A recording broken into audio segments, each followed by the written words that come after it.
another video. This is Ivy Kathleen, your architect and property specialist. So as you can see po guys, ang background ko ngayon is the Calatagan South Beach. Andito ako ngayon sa Calatagan. Ayan, so ito Calatagan South Beach or mas kilala siya sa tawag na Casobe. And for today's video, I'm gonna show you guys what Casobe has to offer. Ayan, so driving inside Casobe. So from the gate, ang unang building po na makikita ninyo is the reception area or the receiving area. So yan, dyan yung mga mag-inquire or magre-receive ng guest. And ito sinamahan ako ni Ma'am Mara, siya yung on-site coordinator para mag-ikot dito sa Casobe. So, yan. We use the golf cart na lang para, kasi sobrang init because it's summer. So, yan. Nag-ikot-ikot lang kami and para mapakita kung ano pa yung mga available pa na lot. Ayan.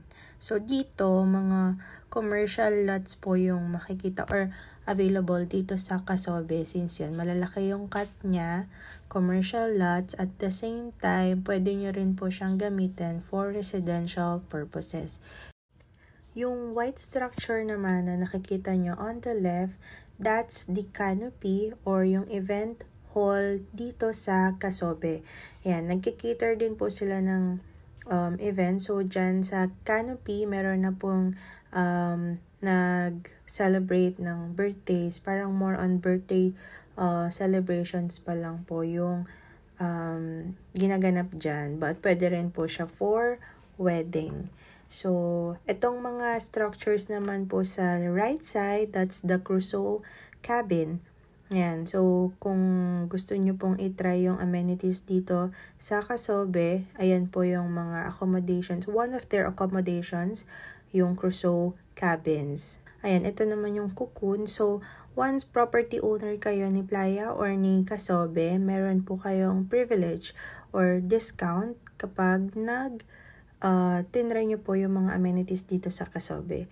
Itong area na to, yung ginagawa po dyan is the Copula. So, yan yung newest attraction or accommodation na i-offer po ni Casobe.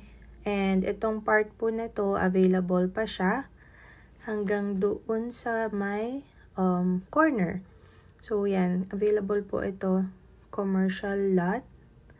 Ayan. So, makikita nyo po dito sa signage, Block 8, Lot 24, that's 396 square meters. Available po yan, corner lot. By the way, ito po pala, available din siya, Block 8, Lot 25, 414 square meters. Ito po yung access ninyo papuntang dagat, the Calatagan Beach Club. Ayan, so dyan po kayo papasok if you want to have to swim doon sa dagat po kapag property owner kayo ni Playa Calatagan. Okay, ito yung parking area nila on the right side. Okay, so papakita ko din po sa inyo yung second gate. Yan, so as you can see po, ongoing ang development dito sa Casobe. Ito po, available po ito, Block 10, Lot 5, 469 square meters. Ayan. Available po yan. Pwede nyo po siyang gamitin for commercial or residential purposes. Also, Block 10, Lot 3, 468 square meters. Ayan. And available din po, Block 10, Lot 2, 487 square meters. Ayan. Available po yan tatlong magkakasunod na lot. This is the second gate. So, once property owner kayo ni Playa Calatagan, dito yung access ninyo going to the Calatagan Beach Club if you want to access the beach area. Ayan, corner lot po na yan, available din, 461 square meters, Block 3, Lot 12.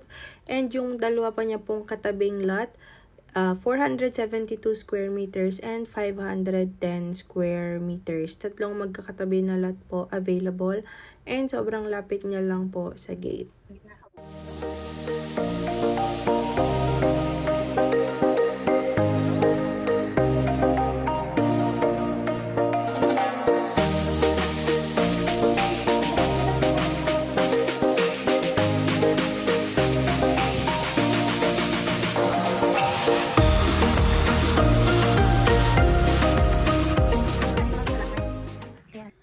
This portion po, corner lot, block 5, lot 9, 387 square meters. Available siya. And yung katabi niya rin po na lot 8, 384 square meters.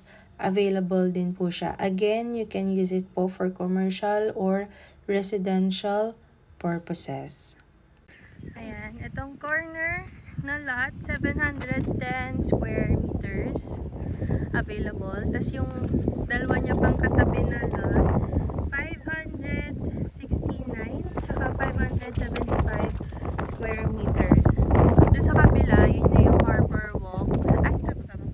Harbor Walk. Tapos yung kulay white, that's the event place. Yung canopy.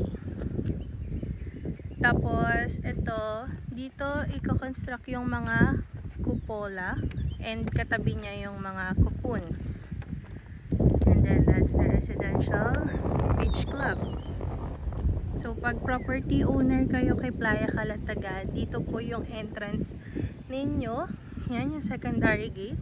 Tapos dire-diretso dito. So yan na yung clubhouse and then dito yung parking area ng mga residents. Yan.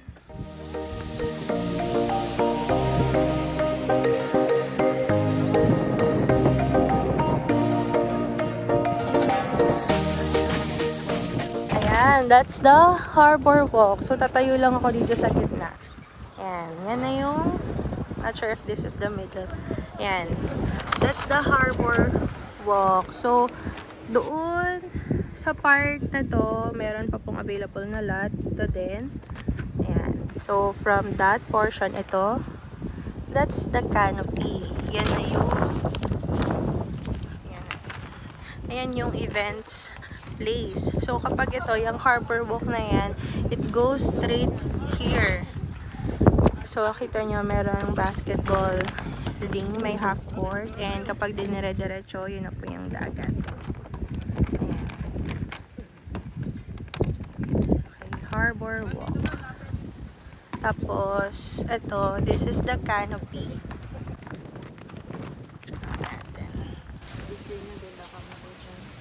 Sige po. For Crusoe cabins, 30 to 40% na discount.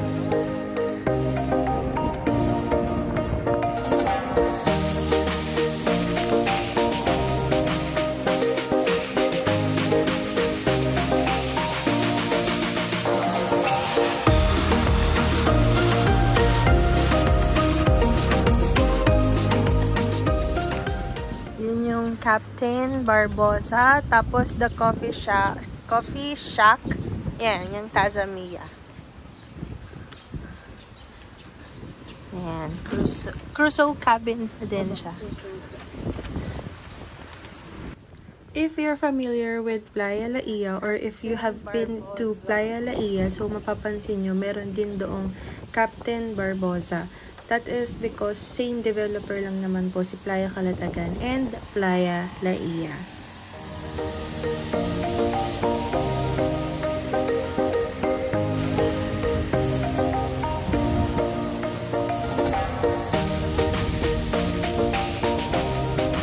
Yan na yung cocoons. So for this naman po, kapag property owner kayo dito, meron po kayong 15% discount kapag gusto nyo pong itry ayang mga cocoons. Again, some of you might have been to Playa Laia. So, ito, same lang din siya with Playa Laia. Ang kaibahan lang po doon kay Playa Laia, merong second floor level yung cocoons. Dito po is 1 level lang. So, these are all Crusoe cabins. Garden view nga lang dito. Unlike yung kanina na dagat yung view. Ayan, so again, Crusoe cabin. So, itong nasa gitna, yan yung may mga arc na yan.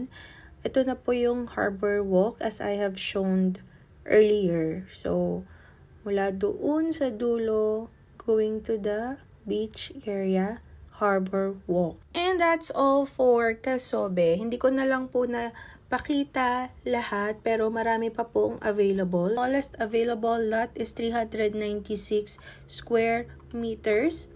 And yung biggest available naman po is 890 square meters. Again, you can use it for commercial or residential purposes. And marami pa rin pong amenities. So, hindi ko lang po napakita ng maayos yung Aquaria Water Park. The lighthouse is ongoing po. To be constructed is the Nautilus or the condominium building. So, yan. Marami pa pong ide-develop dito sa Casobe. Kaya naman po, if you are into investing, so napakagandang chance po nito na mag-invest ng lot and put up your business here since nag-uumpisa and ang dami pa pong development na gagawin dito sa Casobe. So again, if you are interested, providing my contact details in the description box below. So i-reach out nyo lang po ako through any of those channels. And so, mas maganda po makapag-allot kayo ng time para mapuntahan nyo po in person itong Casobe para po mas ma-appreciate nyo yung lot, yung area, and mas makapili po kayo ng lot na gusto ninyo. Again, this is Ivy Kathleen, your architect and property specialist. I'll see you on the next property.